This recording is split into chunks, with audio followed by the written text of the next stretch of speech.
할렐루야. 하나님의 평강과 축복이 오늘 이 새벽에도 여러분과 함께 하시기를 주님의 이름으로 축원합니다. 오늘 고린도전서 14장 1절부터 40절까지 말씀으로 질서 있게 하라, 질서 있게 하라, 이런 제목으로 말씀의 은혜를 나누고자 합니다. 제목이 안 바뀌었네요. 자, 사랑하며 사는 것, 사랑하며 사는 것, 바로 이것이 하나님의 자녀로서 저와 여러분의 삶입니다. 근데 우리는 일상의 삶에서 사랑하지 못하고 살아갈 때가 많죠. 왜냐하면 사랑에 대한 조건을 찾기 때문에 그렇습니다. 그러나 사랑은 선택하는 것이라고 했습니다. 사랑은 결단하는 것이라고 했습니다. 신앙생활하면서 제일 불행한 것은 사랑할 줄 모르는 삶을 사는 것입니다. 저는 강경제일교회 모든 성도가 서로 사랑하며 살게 되기를 주님의 이름으로 축원합니다. 강경제일교회가 좋은 교회가 된다는 것은 뭐냐? 목사와 성도 사이에, 성도와 성도 사이에 서로 하나 되어서 사랑하며 사는 것이죠. 저는 우리 강경제일교회가 천국이 되어야 된다고 믿습니다. 죽어서 가는 천국이 아니라 우리가 믿음과 소망과 사랑의 공동체 안에서 이미 그런 사랑을 나눠야 되겠죠. 하나님을 사랑하며 살아야 하듯이 이웃을 사랑하며 사는 것이 그리스도인의 삶입니다. 그런데 안타깝게도 우리는 조건적인 사랑을 하려고 하죠. 눈에는 눈, 이에는 이로 가려고 합니다. 하지만 주님의 사랑은 무조건적인 사랑이었죠. 하나님이 세상을 이처럼 사랑하셨습니다. 그러므로 우리의 신앙이 성숙해진다는 것은 이런 사사로운 감정을 뛰어넘는 것입니다. 우리의 신앙이 성숙하지 않고는 우리는 참된 그리스도인의 삶을 살기 어렵습니다. 저는 저와 여러분이 성숙한 신앙인으로서 하나님을 사랑하듯이 우리 이웃을 사랑하며 살게 되기를 주님의 이름으로 축원합니다. 첫 번째로 12절을 보시면 영적인 것을 사모하는 자는 교회의 덕을 세우기 위해 하나님께 구해야 합니다. 바울은 1절에서 다음과 같이 권면하죠. 우리 1절 같이 읽습니다. 사랑을 추구하며 신령한 것들을 사모하되 특별히 예언을 하려고 하라. 아멘. 바울은 고린도 교회 성도들을 향하여 세 가지를 권면하고 있습니다. 세 가지. 첫째 뭐죠? 사랑을 추구하라는 거예요. 사랑을 추구하라. 두 번째요, 신령한 것을 사모하라, 이렇게 말하죠. 세 번째, 예언을 하려고 하라, 이렇게 말합니다. 왜일까요? 왜 바울은 이러한 것들을 우리에게 이야기하는 것일까? 그 이유는 신앙생활 자체가 신령한 여정이기 때문에 그렇습니다. 여러분, 우리가 이 신앙생활을 한다는 것은 무슨 모임을 하는 게 아니에요. 하나님 그분을 알고 그분을 믿으며 그분과 더불어 살아가는 삶의 여정이죠. 그래서 하나님은 뭐다? 영이시라 라고 했어요. 하나님은 영이시라. 그래서 우리가 신앙생활을 한다는 것은 신령한 여정이라는 것입니다. 그런데 오늘 많은 사람들이 신앙생활을 이성적인 수준에서 하려고 해요. 하나님의 일을 함에 있어서 자꾸 인간적인 생각을 가지고 하려고 한다는 것이죠. 그러므로 영적인 세계를 전혀 인정하지 않아요. 여러분, 하나님 계신 믿습니까? 천사가 있는 거 믿으세요? 부활과 영생을 믿습니까? 우리가 그게 믿어줘야 됩니다. 그래서 우리가 사실 이 땅을 살면서 어떤 물질적인 것, 또 뭐 성공, 뭐 지위, 이런 모든 것이 다 사라진다 할지라도 하나님 그분이 나와 함께 하신다는 분명한 믿음의 확신을 갖고 살아간다면 우리가 낙심하거나 절망할 이유가 없다는 것이죠. 왜냐하면 하나님은 영이시기 때문에. 영적 세계를 인정하지 않는 사람은 바른 신앙생활을 할 수 없어요. 하나님이 영이신데 하나님의 자녀인 우리가 영적인 것을 인정하지 않는다는 것은 말이 되지 않죠. 그러므로 바울은 12절에서 이렇게 강조합니다. 같이 읽습니다. 그러므로 너희도 영적인 것을 사모하는 자인즉 교회의 덕을 세우기 위하여 그것이 풍성하기를 구하라. 아멘. 빨간 글씨를 잡으세요. 그러므로 너희도 뭐를 사모하는 자인즉 영적인 것을 사모하는데, 그 영적인 것을 사모하는 사람의 중요한 자세가 뭐냐? 교회의 덕을 세워야 된다는 거예요. 왜요? 교회 주인이 누구시니까? 하나님이시기 때문에 그렇죠. 바울은 그리스도인의 삶이란 무엇인가를 정확하게 정의하고 있습니다. 그렇습니다. 성도는 영적인 것을 사모하는 사람입니다. 그런데 이 영적인 것은 철저히 교회의 덕을 세우는 것이 되어야 한다는 것이죠. 사사로운 이익을 위해서 사용하는 것은 죄를 짓는 겁니다. 그러니까 하나님이 주신 것으로 하나님의 영광을 위해서 살아야지, 그것을 개인적인 어떤 이익을 위해서 쓴다거나 또 다른 사람에게 상처를 주는 흉기로 써서는 안 된다는 거죠. 두 번째, 2절과 3절을 보시면 방언을 말하는 자는 하나님께 하고 예언을 하는 자는 사람에게 말합니다. 은사를 사모하지 않는 성도가 있겠습니까? 우리는 누구나 은사를 사모합니다. 그런데 왜 은사를 받아야 되는지 그 이유를 알지 못하죠. 특히 방언과 예언의 은사의 경우 우리는 그 용도로, 우리는 어떤 용도로 사용되는가를 정확하게 이해해야 합니다. 바울은 2절과 3절에서 방언을 말하는 자와 예언하는 자가 누구를 대상으로 하는지 설명하고 있죠. 2절과 3절 같이 읽습니다.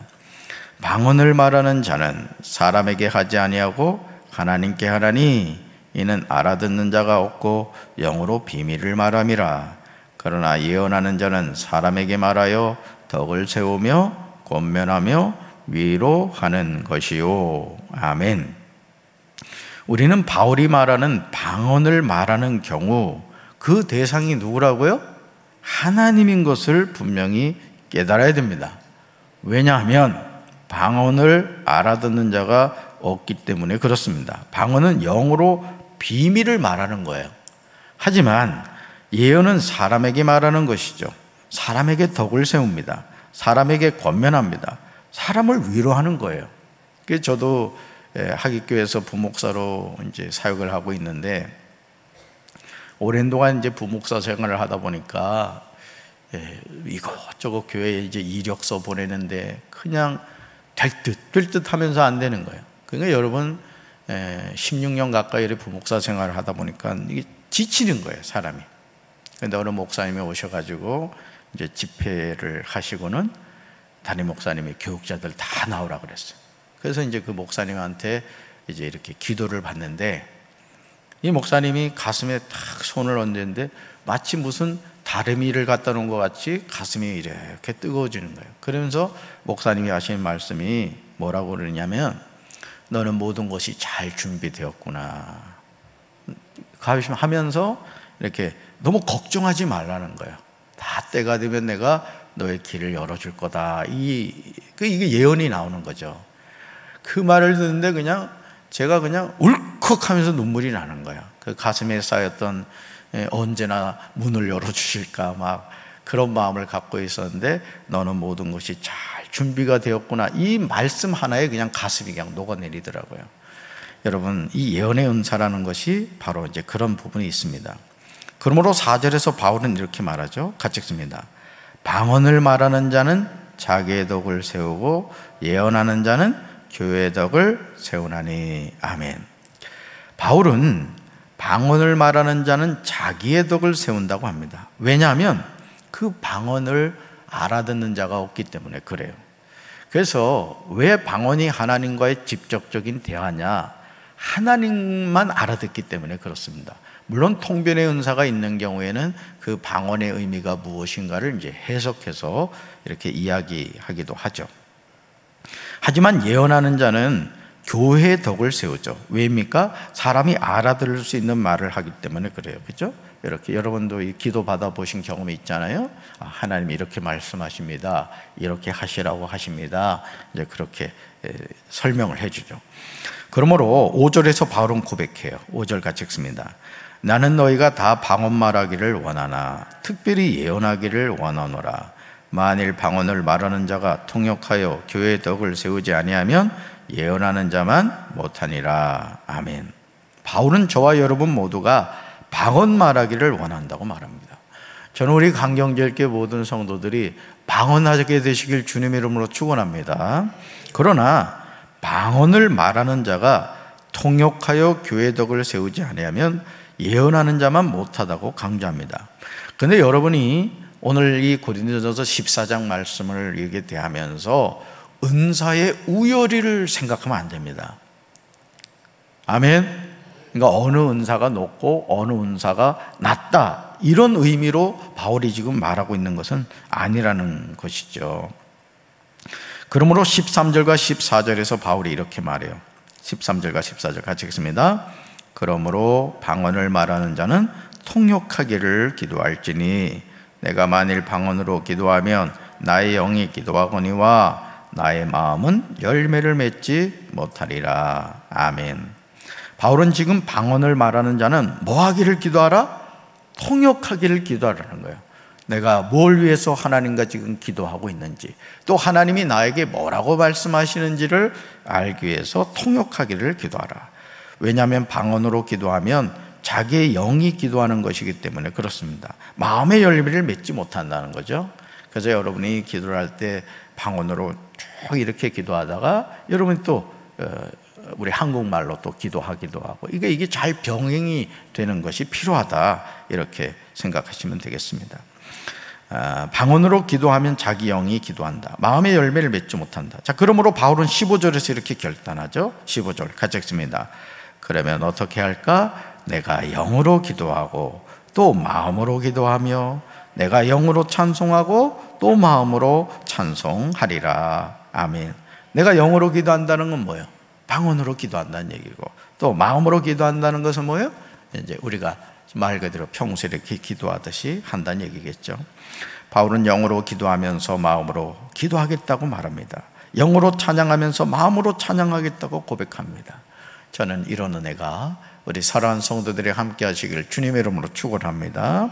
세 번째로 19절이에요. 깨달은 마음으로 5마디 말을 하는 것이 1만마디 방언보다 낫습니다. 은사는 말 그대로 하나님의 선물이에요. 이 선물을 절대시 하면 안 됩니다. 은사를 도구로 생각하면 우리는 실족하게 돼요. 선물은 선물로서 사용해야 되는 거예요. 근데 예를 들어 그런 우를 범할 때가 많습니다. 내가 예언의 은사를 받았다. 특별히 우리 여자분들 그런 거 조심해야 돼. 남자들은 그래도 그런 부분에 있어서는 좀 덜합니다만, 이 여자분들 같은 경우는 은사를 받으면 주체를 못하는 거예요. 그리고는 꼭 가정재단을 세웁니다. 그리고는 뭐 어디 신학을 했다고 그러면서 그냥 안수를 받았다는 거예요. 여러분, 은사는요 절대 교회의 덕을 세우는 거예요. 그리고는 자기 가정에서 그냥 녹음기 하나 갖다 놓고는 그냥 돈벌이를 하는 거예요. 그걸 바로 예수무당이라 하는 거예요. 돈 50만 원이 보이네요. 100만 원, 100만 원이 보여요. 뭔 얘기야? 돈 가져오라는 얘기지. 그러면 자기 펜을 만드는 거야, 펜을. 여기도 그런 사람 몇 명 있는 것 같아 보니까. 절대 그러지 마세요. 은사는 교회 덕을 세우는 겁니다. 아멘. 그래서 장난치지 마세요. 그래서 은사 받고 지옥 가는 사람 많습니다. 신의 은사를 주셨어요. 그러면 그 은사 가지고 교회 덕을 세워야죠. 신의 은사 받으신 분들 자수해서 광명 찾으셔야 돼. 목양실 오시라고요. 오셔서 우리가 병원 신방하자 이거예요. 은사 주셨을 때 신나게 써야지. 그거 가지고 뭐 하겠어요? 하나님의 일을 하라고 준 건데. 선물을 주신 아버지 하나님의 마음을 바로 깨달아야 되는 거예요. 그러니까 담임 목사는 성도들 사랑해야 된다고요. 교회에서 일을 해야 되는 거예요, 담임 목사는. 그러니까 여러분이 담임 목사가 발발거리고 다니면서 일하면은 제 역할 하시는구나 이래 생각하면 되는 거예요. 기도 많이 해주셔야 돼요. 그래야 됩니다. 자, 여러분, 바울은 18절에서 놀라운 고백을 하죠. 같이 읽습니다. 내가 너희 모든 사람보다 방언을 더 말함으로 하나님께 감사하노라. 바울은 고린도 교회 성도들보다 방언을 더 말한다고 고백해요. 왜 이 말을 할까? 이 고린도 교회가 은사도 많았지만 문제 덩어리 교회였어요. 그래서 제가 앞으로 이 고린도 전후서를 가지고 지금은 이제 한 장씩 이렇게 해갑니다만은 좀 강해를 하려고 그래요. 여기에 모든 게 다 나와 있어요. 그러니까 교회 안에 어떤 문제가 일어나는가에 대한 내용이 다 나와 있습니다. 그래서 교회가 다양한 은사가 나타나는 것도 중요하지만 교회가 평안해야 됩니다. 그냥 은사 받았다고 그냥 겸손해야 되는데 사람이 참 그렇습니다. 사람이 참 그게 하나님 고민이실 것 같아요. 가난하던 사람이 하나님께 쭉 물질을 주십시오, 먹고 살만하게 해주십시오. 그래서 너무 하나님 불쌍히 여기셔가지고 그래 알았다, 여기 있다 하고 이렇게 금덩어리를 하나 줬더니 이거 받는 즉시 하나님을 바라보지 않고 금덩어리만 바라보는 거예요. 그리고 그냥 주일도 없어, 뭐 12조도 다 떼먹고 그냥 마치 자기가 잘나가지고 성공한 것처럼. 영 그러지 마세요. 자녀들에게 여러분 정말 많은 것을 줘야 되겠지만은 신앙 물려주지 않으면 소망이 없습니다, 여러분. 아멘. 예수 물려줘야 돼. 예수 물려줘야 된다고. 자, 이어지는 19절 보세요. 바울은 아주 중요한 사실을 이야기하죠. 같이 읽습니다. 그러나 교회에서 내가 남을 가르치기 위하여 깨달은 마음으로 5마디 말을 하는 것이 1만마디 방언으로 말하는 것보다 나으니라. 아멘.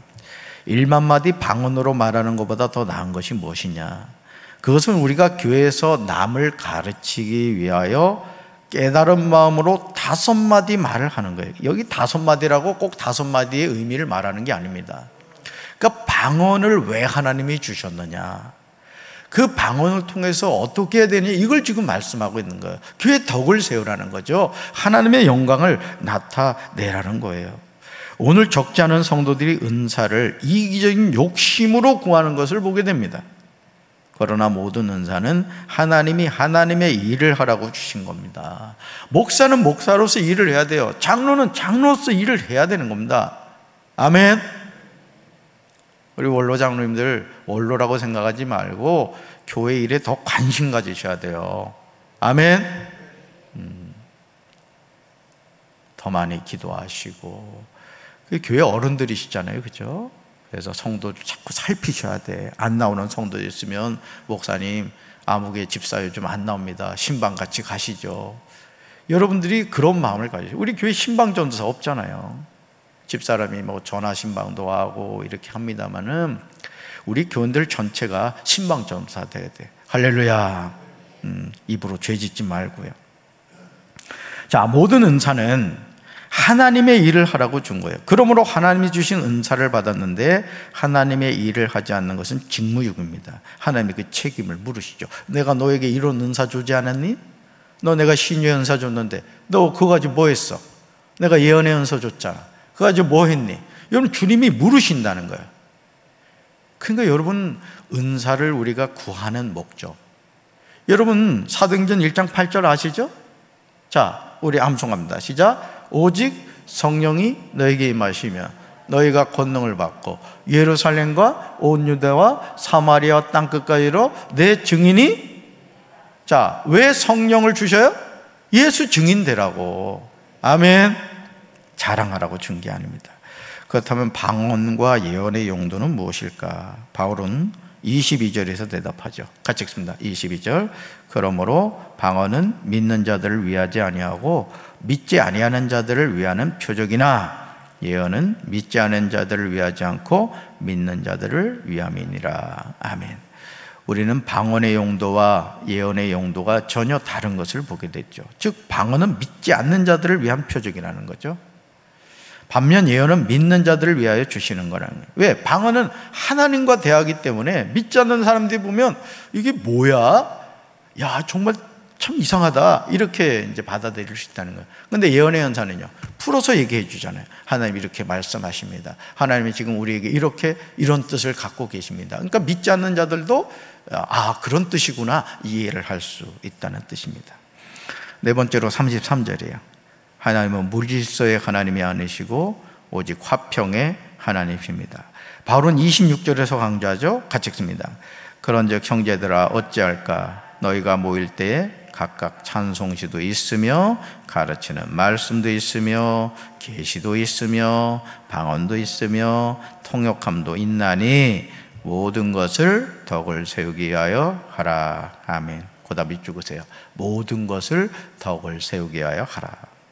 바울은 26절에서 찬송시, 말씀, 계시, 방언, 통역함을 언급하고 있죠. 그런데 이 모든 것은 하나로 귀결된다. 모든 것을 교회의 덕을 세우기 위해서 해야 된다. 그래서 하나님의 교회를 허무는 마귀가 되면 안 됩니다. 여우가 되면 안 돼요. 여러분 생각해 보세요. 오늘 우리 강경 지역은 어떤지 모르겠습니다. 저도 조금 이제 듣는 어느 교회 이런 많이 듣지는 못해요. 근데 듣는 얘기가 있습니다만은 교회가요 시끄러운 교회들이 많아요. 이유는 하나예요. 교회를 바로 세우겠다 이거예요. 그러면 여러분 교회를 바로 세우는 게 누가 하시겠습니까? 하나님이 하시는 거예요. 제가 아는 그 감리교 가운데도 청장년들이 교회를 바로 세우겠다고 장로님들한테 목사님한테 대든 거예요. 대들었어요.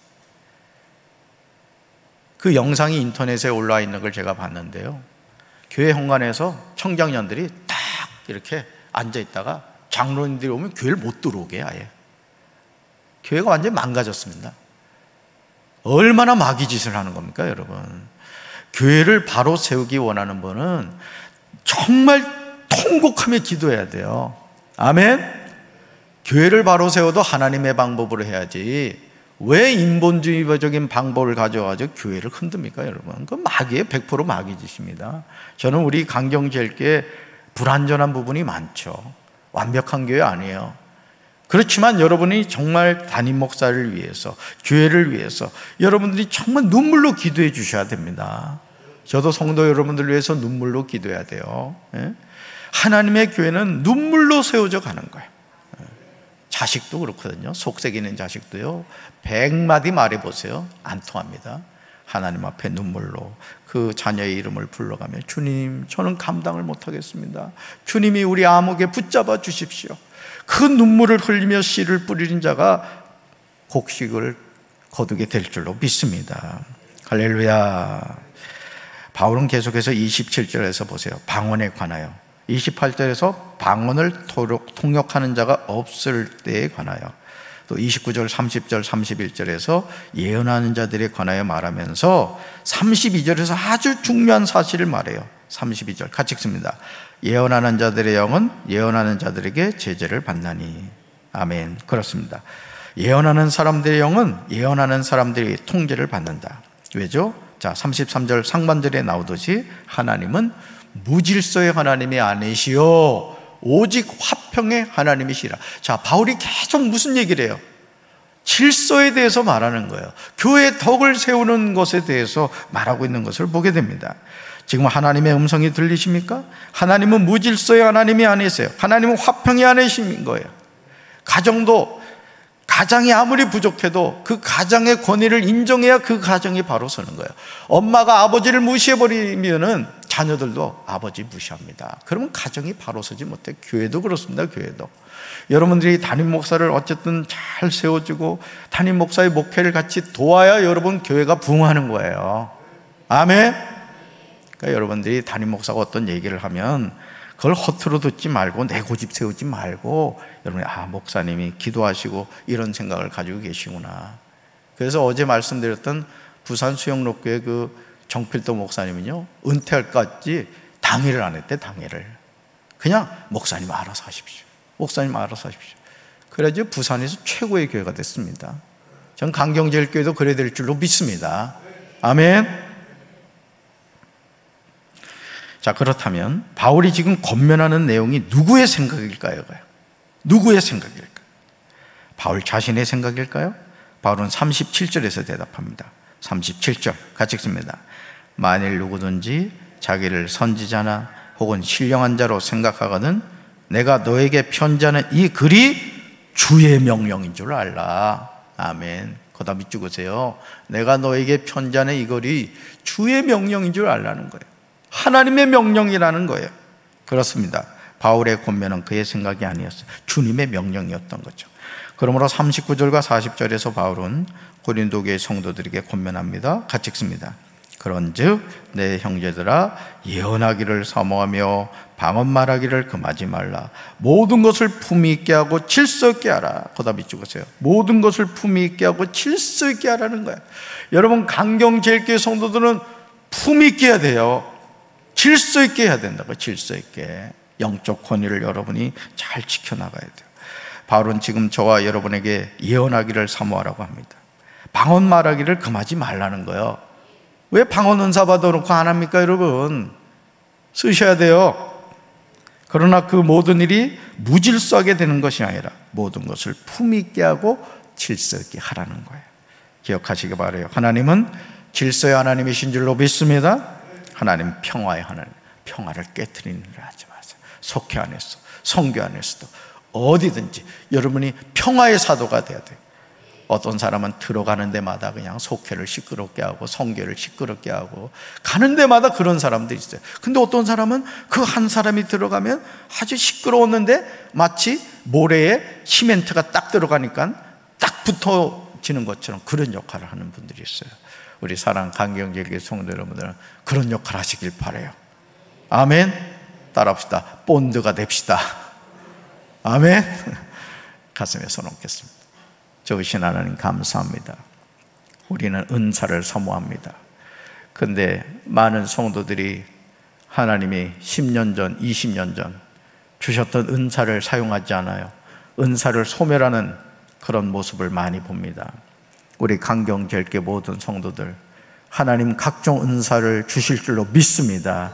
그 은사를 가지고 교회 덕을 세우게 하시고 질서 있게 하나님의 영광을 위해서 아름답게 사용하는 우리 성도들 될 수 있도록 인도해 주시옵소서. 혹여나 은사 가지고 장난치지 않게 하시고 마귀의 도구로 쓰임받지 않게 도와주시고 오직 하나님의 영광을 위하여 하나님 주신 은사를 마음껏 쓰는 우리 성도들 되게 도와 주시옵소서. 예수님 이름으로 간절히 축복하며 기도합니다. 아멘.